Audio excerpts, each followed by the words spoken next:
Ассалаумағалейкум ардақты ағайын, сіздермен бірге біз айтсақ хабары. Бүгін бізде қонақта өңірімізге танымал қаламгер, ақын, журналист, жазушы, халықаралық Алаш сыйлығының иегері Мира Шенжалиева ханым. Қош келдіңіз. Рахмет. Жалпы еңбек жолыңызды Орда Жұлдызы аудандық газеттен бастадыңыз. Қазір де газеттен алыстап кеткен жоқсыз. Сол саланың отымен кіріп күлмен шығып жүрсіз. Жалпы енді осы өңірдің зиялы қауымның белді өкілі ретінде осы рухани жаңғыру бағдарламасынан өзіңіз қандай үміт күттіңіз? Үлкен рахмет. Алдымен Иракқа шақырғаныңызға. Жақсы. Екеумізде бір қазанның ішінде қайнап жүрген жандармыз. Бір тонның пұшпағын елеп жүрміз. Мақсат мүддемізде бір. Ақпаратты алтын көпіріміз халықтың арасында, елдің арасында, дәнекеріміз дегендей. Енді бұл рухани жаңғыру дегенде бір жалаулатып, айқайлатып, рухымызды көтереміз деп бір үлкен леппен, сезіммен, қуанышпен қарсы алдық. Енді мұның жақсы да жақтарын көріп жатырмыз, томпақтауда жақтарын көріп жатырмыз. Менің күткенімнен әлі болса екен дейтін, орындалса екен дейтін, осындай жүзеге мақсатқа жетсе екен дейтін рухани жаңғыруда армандарым өте көп. Рухани жаңғыру дегенде мен жалпы өзім адамның, әрбір адам баласының өзін жаңғыртуы деп түсінем алдымен. Ол ұлтыңның ұл қызы болу, ұлтыңның абыройы болу, көк тудай желбіреп, соны мақтаныш тұтып, ана тіліңді қорғау, көп тіл бір білу керек, жеті тіл біл дейді. Жеті тіл де жаңағы үлкен жеті теңіз секілді. Білім ол адамға артық етпейді. Осының барлығына рухани жаңғыру керек. Мен үшін рухани жаңғыру туған жеріңді аялау, ата-анаңды ұмытпау, қадірлеу, өмірден өтіп кетсе де, бауыры бүтін ешкім жоқ қой. Сол ұрым бұтағыңды, тегіңді жеті атаңнан бері қарай атын өшірмей, жаман кір келтірмей, асқақтатып аялап ұстау. Осының бәрі сайып келгенде рухани жаңғыруға сияды. Содан кейін бары ол бәйтерек секілді тамыр-тамырға жайылып, аспандап көтеріле береді. Рух деген сол. Ал өз басыңыз үшін осы бағдарлама қандай әсер етті? Қалай рухани жаңғырдыңыз? Мен әуелден рухани жаңғырып жүрген адаммын, бала кезімнен мен.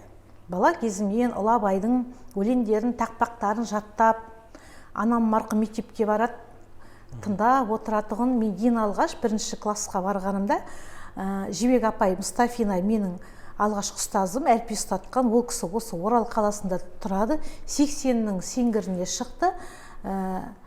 Қыс деген дақпақты оқыдым, осы бантегім желбіреп тұрып. Сонда бүкіл ауылдың, мектептің, класстастарымның, ата-анамның рухы көтерілді.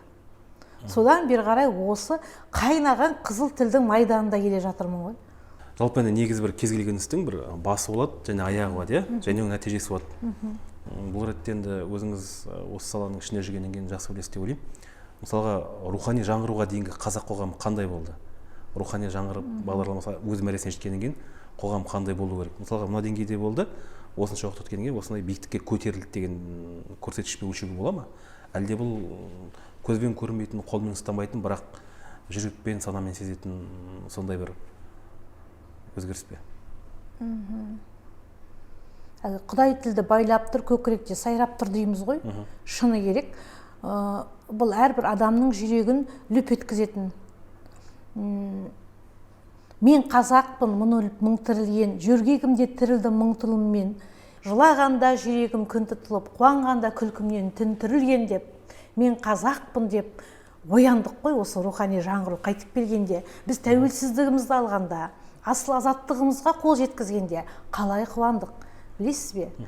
Біз ойладық, енді бір үлкен үмітпен ұйқымыздан қайттан оянғандай болдық. Мінеке сол тәуелсіздігімізге тәубе етеміз. 30 жыл болды. 30 жылдықтың арқасында біздің жеткен жетістіктеріміз өте көп. бірақ та қалай деп айтсам екен, кейбір жастарымыздың сол өзінің ана тілі менсінбеу, өзінің жаңағы бала берсең сана бер деген санасын әлі де оятпау жақтары бізде әлі бар. Мұны жасыруға болмайды. Көңіліңіз толмайтын тұстар да бар. Әрине бар, иә. Неге болмасын, бар. Жалпы енді кеңес үкіметі кезінде ақын жазушылар сол кездегі үкіметтің саясатына үн қосты, түрлі шығармалар жазылды. Енді қазір оқып барсақ, сол шығармалар сол кездегі өзгерістерден бір хабар береді, танысып отырамыз. Осы еліміздің есею жылдарында қандай шығармалар жаздыңыз? Қазір қандай шығармалар жаздыңыз? Мен шынымды айтсам, осы тәуелсіздігімнің арқасында жазушы болдым деп те айта аламын. Себебі мен еркін тақырыпта жаздым. 2003 жылы мен алғаш рет «Махаббат бағы» деген кітабым өмірге келді. Біреу оны общий тетрадь секілді деп қабылдады, сыртын мұқабасын ішін оқымай жатып. Біреу оны мынау қытақандай биттің қабығындай деп қабылдады. Бірақ сол ішіндегі 10 әңгіме маған 65 жазушының ішінен осы Батыс Қазақстан облысынан шабыт халықаралық сыйлығын алып берді. Ең алғаш рет осы Ақжайыққа сыйлықты алып бердім, 3-ші дәрежелі дипломмен. Үлкен мақтаныш болды. Мен сонда түсінгенім, біздер келе жатырмыз Астана пойызымен. Мынау Бақыт бар, Нұргүл бар, Бердалиева, облыстық халық шығармашылық орталығының қызметкерлері. Қазір деді, телевидение келеді, гүл шоқтарымен сіздерді бүкіл ел қарсы алады, ал лауреаттар медальдарыңды тағыңдар деді. Сол кезде бір вагонбыз ғой енді. Дипломат болғанымыз да бар, алғанымыз да бар, алмағанымыз да бар. Жетістікке жеткендеріміз кеудемізге медалімізді тағып, тасбаған бетік тақты маған ол кезде Конгресс холлда Астана қаласының әкімі. Сол Иманғали ағамның қолынан алған сыйлығыммен мақтанып мен перронға түстім, шықтым. Халық қаумалап тұр екен. Сонда мен түсіндім. Сонда мен есіме келді. Бала кезде Олимпиада болды 80 жылы. Біздер ана серік болды ғой, мұртты керемет әдемі жігітіміз. Солар жеңістің туын желбіретіп келді ғой. Серік Қонақбаев, боксшы. Сол Қонақбаевты соны ордада бесенде жүріп, білесіз бе, құттаққандай үйде телевизор бар, қала телевизор. Соның ішіне кіріп кете жаздап, ол енді бір санаулы үйлерде ғана бар, біздің үйде де бар. Бүкіл ауылдың баласы жапа тармағай кәдімгі жатып алып кілемнің үстіне. Есіміз кетіп, жанкүйер болып Мәскеуде, анау-мынау емес, бүкіл одақтық жарыс. Сол бір сезім мен сол кез есіме түсіп кетті да кәдімгідей. Кейін осы Баян мектеп қызы мені бірден обалына ерек шақырды. Себебі Айнұрым сол 38-ші мектепте оқитын ол кезде. Сосын біздер сол жалаулатып, желбіретіп, кіріп, осы мақтаныштың бәрін айтып бердік. Отан үшін, ел үшін, жер үшін, халқың үшін, еңбектің, бәсекенің, бәйгенің не екенін мен сол кезде ұқтым. Ұрық дегенді сол адамға айтып отырғаным, сол адам өзін-өзі жаңғыртып отыру керек деп ойлаймын. Әлгі пеш түбінде жатсаң, сол қалыпта қала бересің, жылы тіршілікте қазағың Иә, барға да қанаға тұтпайсың, жоққа да жоқ дей бересің, жоқ деген жоғалар деп. Сосын әрімге бір өкпелеп, битіңді, қалай дейтін еді, тоныңды битке қаптырып дейтін бе? Битке өкпелеп, тоңды оққа жақпа. Жүре бересің. Бұл енді сіздің қозғап отқан тақырыбыңыз жалпы рухани жаңғыру үлкен дүние. Ол бүгін екеуміз таусатын, айтып сарқып болатын әңгіме емес. Біздің руханиіміз кім? Міржақып Дулатов, Ахмет Байтұрсынов, Ілияс Есенберлин, Сәкен Сейфуллин атылып кеткен кешегі. Солардан келе жатқан рух қой. Ғабиден Мұстапин, Ғабит Мүсірепов, даналарымыз, Ұлы Абайдан бастағанда, даналарымыз қандай? Ұлы Абайдың өзі рух үшін күресті ғой. Мен жалғыз алыстым, кінә қойма. Мен бір жұмбақ адаммын, оны да ойла дейді Ұлы Абай. Мен Абайдың киносын көріп отырып, өткенде көзіме жас алдым. Өйткені тоқпақтап келіп соғады ғой, оны өзінің қазағы ғой соғып жатқан. жемге келгенде қаңбақтар анау кішкентай бір 20-дағы сары баланы басына сауытты кигізіп қойып екінші рет айқасқа салады ғой. Сол кезде анау қанжарды тығып келіп алады, қабырғасынан сөгіп, қан сауғалап ағады. Бетін ашып қараса өзің туған бауыры ғой, иә. Бауырым-ау, Құдай-ау, ел үшін, жер үшін мен сені осындай қансыраттым-ау деп еңірейді. Ал анау жалмауыз кемпір беті сартабақтай жалпиған жыланның уын сүтке салып, сол кезде оның бала махаббаты кішкентай кезден бір өскен, атқа мініп біздің қазақтың қызы толымы желбіреген қағып келіп түсіреді ғой. Құтқарып болады. Қамшымен, ана сүтті ішсең өлесің деп. Сол үшін біздер тәуелсіздікті алдық қой. Солардың арқасында келген бейбітшілік заманды біз неге аяламасқа, қадірлемеске, бағаламасқа? Бағаласаң бақытта қонып тұрады дейді. Бағаламасаң ол да су секілді ағып кетеді дейді. Жалпы енді осы хабарға шақырбастан бұрын әлеуметтік желідегі парақшаңызда бір шолып шықтық. Әдемі жерлерде жүресіз, әдемі суретке түсесіз. Рахмет. Қазір енді былай қарасақ, әлеуметтік желі бір кішкентай баланың қолында қылыш сияқты, аузына келсе, ашуына мінсе, бітті айналасындағыларды сойып салады, пікірін ашық айтады дегендей. Сіз енді бұл жағынан барынша тартынады екенсіз, ұстамдылық танытып. Мен айтам, жалпы әлеуметтік желіні өзімнің әріптестерім, қаламдастардың арасында айтып отырамын. Мама папасы секілді ғой, әркімнің. Ана өкпелесе, сол ғана айтады барады. Сосын шымшып алуға дайын тұрады. Сосын желкеңнен қанжар тығуға дайын тұрады. Өтте бұл ұят, сауатсыздық. Біз әлеуметтік желі арқылы өзіміздің жан дүниеміздің қаншалықты екенін, жеткен жетістіктерімізді мақтанып айтып үлгі болудың орнына, мысалы, бізді қанша мектептің оқушылары көреді, студенттер көреді. Біз керісінше оны басқа бас пайдасына асырып, бір соны оқыған адам, бір кәдімгі бір айта алмаған айтатындай, жеткізе алмаған жеткізетіндей, кәдімгі басын қылышпен шауып түсіретіндей, дұшпандығыңа бетпе-бет жиналыста да күліп жүресің, деп сәлемдесіп, ал әлеуметтік желіде еріңді шығарып, қолыңды шығарып отырасың, ол ұят нәрсе. Үлкен ұятсыздық осы жерде жатыр. Сондықтан негативтен барынша аулақ жүресіз, әрине, кеше мен мысалы тәуелсіздікте еліміздің тұңғыш президент күні анау атамекенге барып мақтанышпен қанды шама ән тыңдап, Асанбек Ашыл мені түсіріп алыпты. Өте сондай бір шабыттанып келіп, шыдай алмай салдым.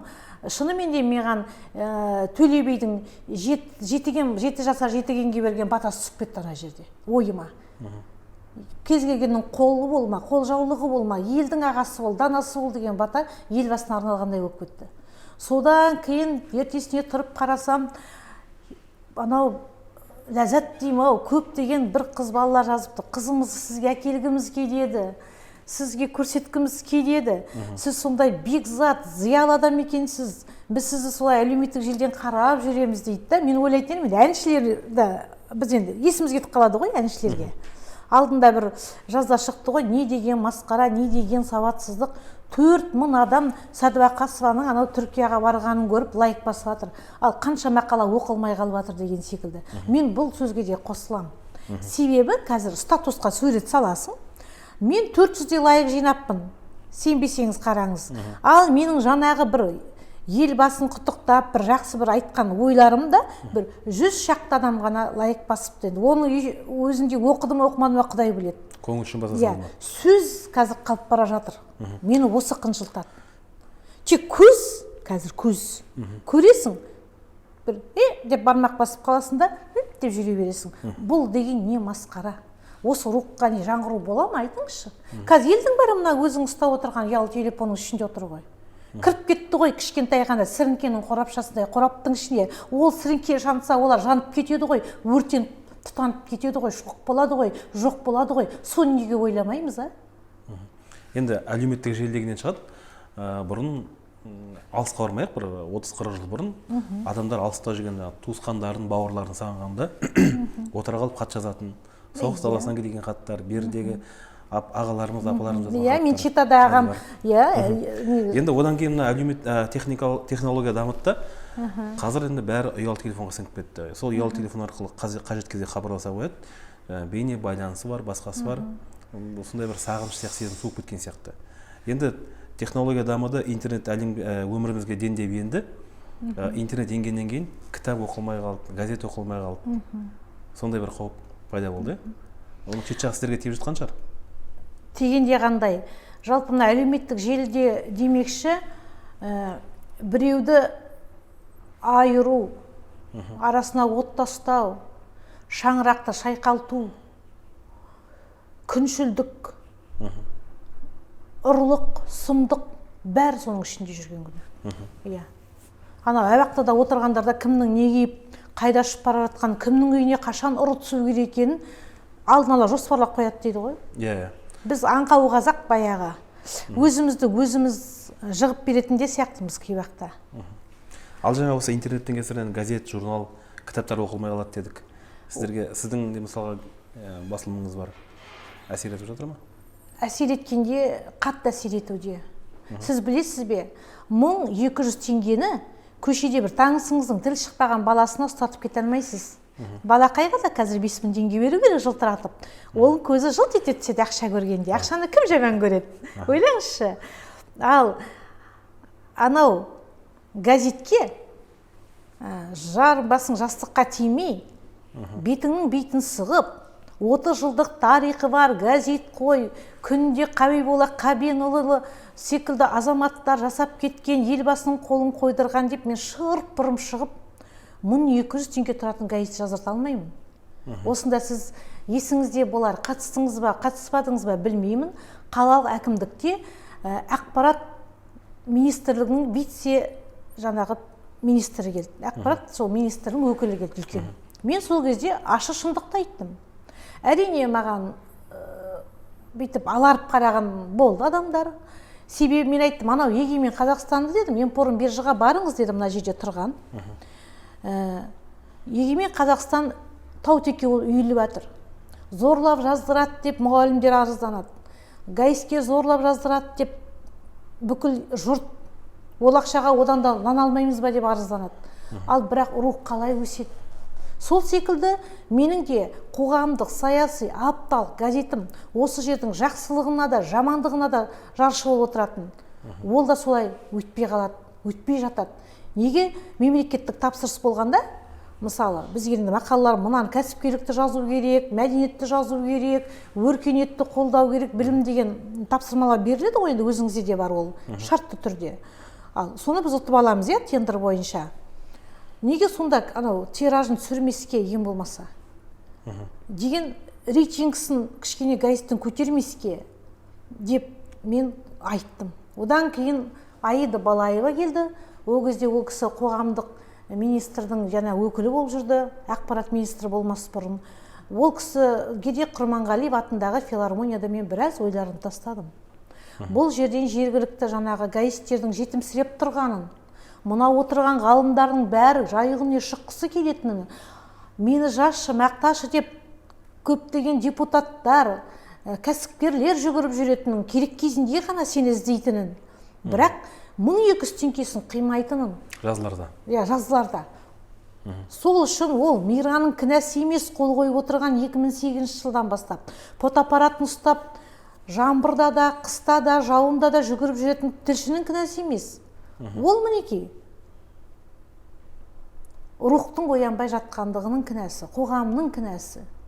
Біздің бәріміз бір сыпыра жырау сияқты сыпырылып кетіп бара жатырмыз ғой, мына 4 бұрышы телефонның ішіне. Осының кінәсі деп айттым мен. Тыңдап отырған бар ғой, бүкіл азаматтар болды, азаматшалар болды, Жалқыма Құрманалина болды деген, Нұрлан Серғалиев болды деген секілді.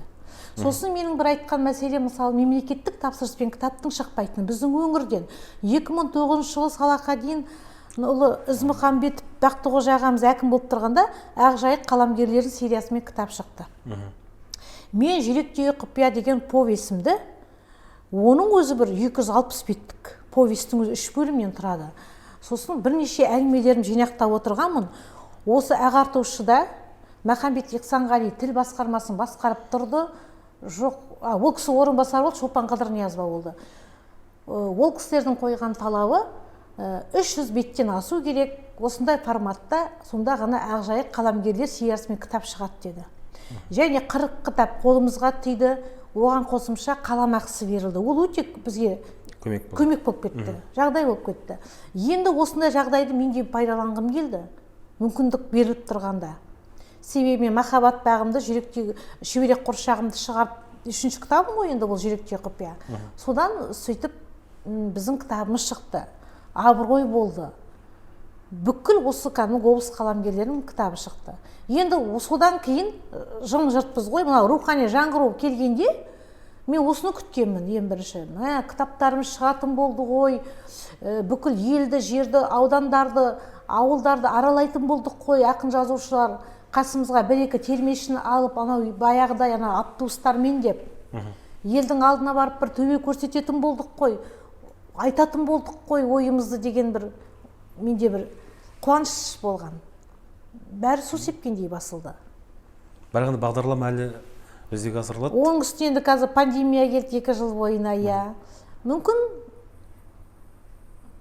осы екеуміздің сұр сұхбатымызды тыңдап отқан зиялы қауым болса, мүмкін қайтадан басшылар болса ойланар деп ойлаймын. Жалпы өңірде оқуға құштар мектеп деген жоба бар екен. Мұнда мақсат оқушылардың кітапқа деген қызығушылығын арттыру. Мұнда енді кітап деген білесің, жаңа сіз айтқандай кемінде 300 беттен кем болмайды. А газет, журнал одан әлдеқайда көлемі шағын.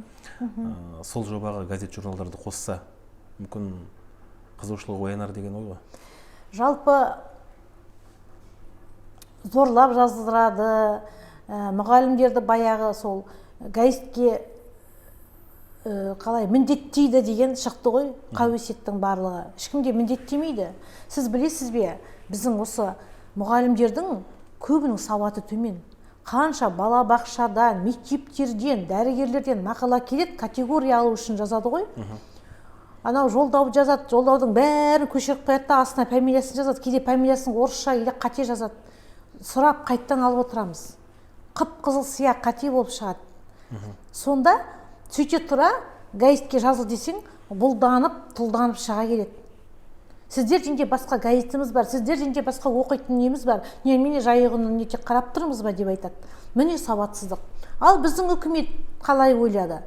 Қазір бәрін көкірегі ояу, көзі ашық, бәрі бір деңгейде өмір сүріп жатыр. Цивилизованный деп орысша айтқанда ше?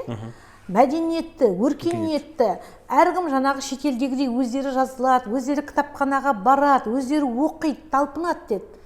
Керісінше, елдің бәрі қазір Фейсбукта тұр. Жасы да, жасамасы да, қарты да, баласы да, бәрі де. Ал осы өсу ме? Қалай ойлайсыңыз? Осы мен сіздің сөзіңіз аузыңызда бір нәрсені айта кетейін. Жаңағы кітапханашылармен жақында менімен кездесу болды 4-ші қараша күні. Қамза Есенжанов атындағы өзімнің сүйікті аяулы енем жұмыс істеген кітапханада. 30 шақты кітапханашылар келді. Мен күттім, олар келеді, слайд жасайды. Мына Мирақ Шүйіншәлиеваның мысалы шүберек құршағын, ақынның тағдырын, сіңірімнің сүйгенін, тағы басқа шығармаларын біз осылай түсіндірдік балаларға. Сосын ол балалар қалай қабылдады? Бірімен бірі бәсекеге түсіп, мен отырып қонақ болып, ол кісілер менің алдымда сабақ берген сияқты есеп береді деп ойлап барғам. Керісінше менің қынжылып қайттым, қарным ашып қайтты. Баяғы балалық шағыңыз айтып беріңізші. Құдай-ау, біздің балалық шағымыз бақытты өтті ғой енді.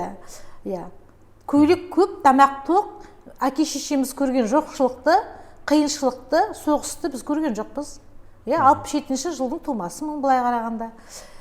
Содан кейін бір 2 оқушыны алып келіп, баяғы ылғынып, қылғынып, байғұс балалар, менің анау махаббат бағында алғаш шыққан кітабымда әдемі бір суретім бар, күліп түскен. Соның беті мыж-мыж қылып болыпты енді. Содан басқа кітап жоқ дейді.